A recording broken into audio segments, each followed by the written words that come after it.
What is up guys, it's your boy Solam here, back with another Classic 1 video for Season of Discovery.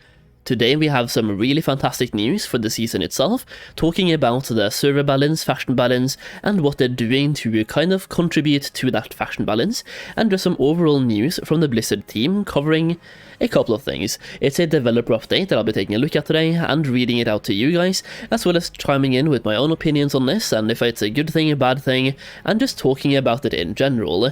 First off, let's talk about the news itself and just keep you guys up to date on everything happening. I am a little bit sick at the moment. If I sound any more weird than usual, any weirder than usual, well, you know what I mean. That's because that's why. So here we go. Hello everyone, I am I can't say that word. Also known as Tom, I'm a senior producer on the World of Warcraft server and live ops team, and I would like to share what we are preparing for the realms with the upcoming launch of Season of Discovery. You may have noticed with the launch of Classic Hardcore that there weren't a lot of realms. Was Hardcore's launch a small experience? Heck no! Hardcore continues to be experienced by a huge number of players, and we have been thrilled to see so many players, new and old, join in to experience World of Warcraft Classic in a new and exciting way.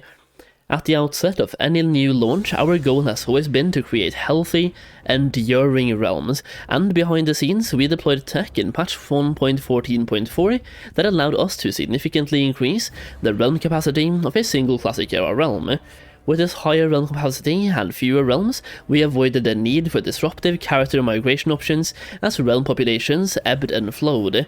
For Season of Discovery, we are going to repeat this process. We will launch a handful of realms that can support a lot of players, so you can feel confident in your choice of realm.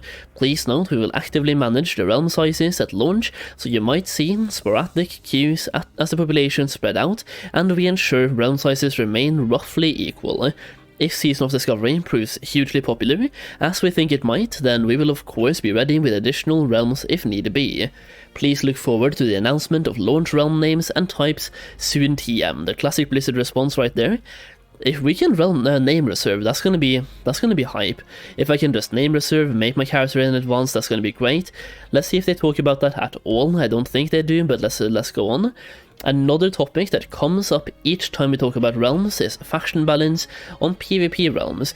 We have received a lot of feedback on this since 2019, we hear you, and with Season of Discovery we're going to try something brand new. This season's PvP realms have been designed to maintain faction balance as they grow. Okay, this is actually happening. That being said, there is a potential cost to this faction balance that we want to make sure you're aware of. If one faction is significantly more dominant on a PvP realm, there is a very real likelihood that faction selection may be temporarily limited on that realm. That said, our overarching goal for Season of Discovery is for it to be a fun and smooth experience, and we are prepared to change course if necessary. Your requests for faction balance have been heard loud and clear. This is a brand new direction for us, and one that we are excited to try out. Once again, I'll give my comments on this in just a little bit. I just want to read everything to you guys, so you can actually chime in with your comments as well in the comments down below. Again, this feature will only be turned on for our Season of Discovery PvP realms, and you'll be able to roll either faction as you wish on PvE realms. We encourage everyone who isn't committed to the challenges and difficulties of PvP to consider a non-PvP realm for Season of Discovery. As an old WoW veteran myself, I can tell you, playing on a balanced PvP faction realms can be a double-edged sword. There are awesome and fun new challenges that await, but also the potential for hindrances that you may not expect. Your favorite farming spots might be a bit more spicy than you're used to. We think this season is going to be a lot of fun, and these changes will help ensure every realm enjoys a great experience all season long. And we are excited and looking forward to adding some extra seasoning to Season of Discovery's PvP realm. I like that wording, dude. Now, personally, I think this is very cool, and it's absolutely great. Of course, there can be some negative aspects here, but I think the positive aspects far outweigh the negative ones, and just to highlight the main positive thing for me, is that if you played on a PvP realm in Classic WoW back in 2019, and you've kept playing on that realm until this point, how has the faction balance moved? I can speak for myself. I used to play on Fire more back in the day, and it used to be roughly 50-50, maybe 55 to 45, and now it's like 100% one-sided. Same thing with Gehenna's, for example. That one used to be somewhat balanced, always kind of horde favored, but a little bit balanced. Now it's like 99.99% horde and 0.01% alliance.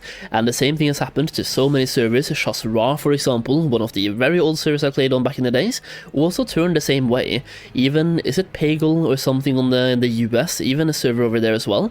The point I'm trying to make is that many PvP servers, actually most of them, if not every single one, used to be fairly balanced and has over time turned extremely non-balanced. It's gone from being 50-50 to like 100-0, and there's a main reason why. It's like, if it's 50-50, that's balanced.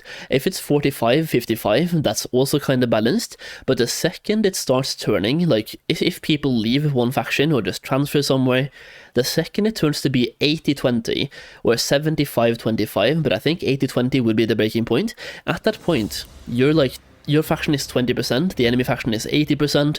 When you're out in the open world, it's no longer balanced. You're going to see so many enemy players all the time, you're going to get ganked 24/7, and the world PvP aspect goes from being fun and exciting to just being annoying, because now you're always in that minority faction, and everywhere around you there's going to be enemies all over the place, and once again it goes from being fun and exciting to just being annoying.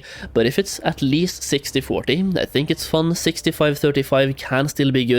But for me, the breaking point would be 75-25, but I think the real breaking point would be 80-20, and it just has a spiraling effect where if a server used to be 50-50 and it starts shifting towards one faction, it's going to shift the entire way.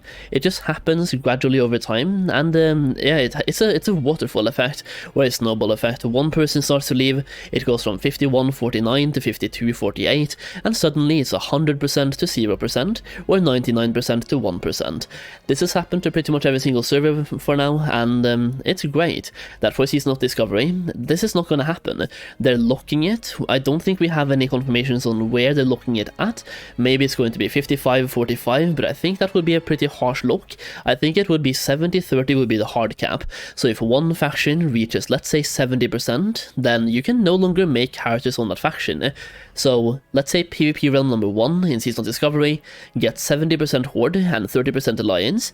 Now, if you're a new person, you cannot make a Horde character, because the Horde character suddenly reached max capacity, and you're forced to either play somewhere else or play Alliance. And now we're kind of getting into the negative aspects here, because let's just say all of your friends, every single one of your friends is playing on the Horde faction on that PvP server, and now the Horde faction is locked.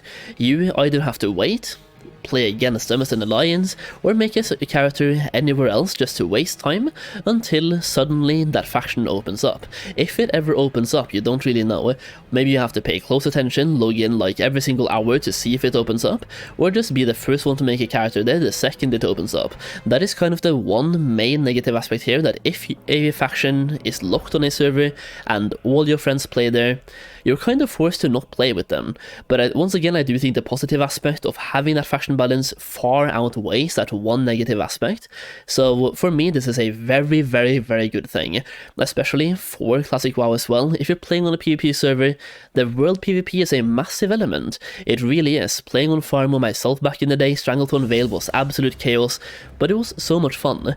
Would it be that much fun if it was very imbalanced, like let's say 80-20? No, not even close to being fun.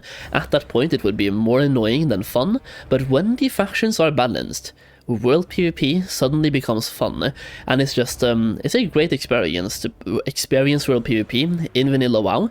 It's one of those expansions where world PvP really matters, because you don't have a flying mount, you're always on the ground, you don't even get a mount until level 40, so I think that's great. And once again, really good changes here by Blizzard about the faction balance and the server stuff as well, having the capacity to have more people on every single server. I think that's great, because now, like in Classic WoW, they launched with just a few servers, and it worked out great. They had to open up, like, did they even have to open up a brand new one? They didn't really have to. Even though we saw, for example, Stitches being more popular than Necrosh.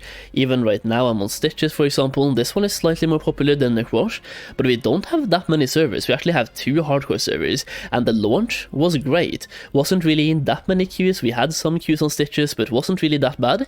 And if you didn't want to have queues, you had a kind of same server being neck rush, slightly less popular, but also no queues. So yeah, for me, this is absolutely great. I really do enjoy the fact that they're launching with less servers. That way, it's like you don't have to migrate servers and you have everyone on the same place, but there's going to be more layers. That's probably the only negative thing here, the layering aspect, and layering can be weird in Classic WoW. People abuse layering to farm rares, farm materials and stuff like that, but especially for phase 1 of Season of Discovery, I don't think that's going to be a problem. Either way, let me know what you think about the changes in the comments down below, kind of a bonus video today. We have the Warlock video came up today as well, covering every single rune for the Warlock class. If you haven't checked that one out, please consider doing so. And you know what? I actually have the Ultimate Classic WoW gold making guide, which will have updates in that Discord server for Season of Discovery. So if you want to make gold in this season, please consider checking that guide out. It's linked in the comments down below. It's in the video description as well. Like, it's 134 pages covering everything you want to know about gold making in Classic WoW, in Vanilla WoW. It's updated for Classic WoW, Classic Era, Hardcore, and now we have Season of Discovery. So once again, if you want to get rich in this future season, check it out. The link is down below. Either way, thank you so much for watching today, and I'll see you again very soon.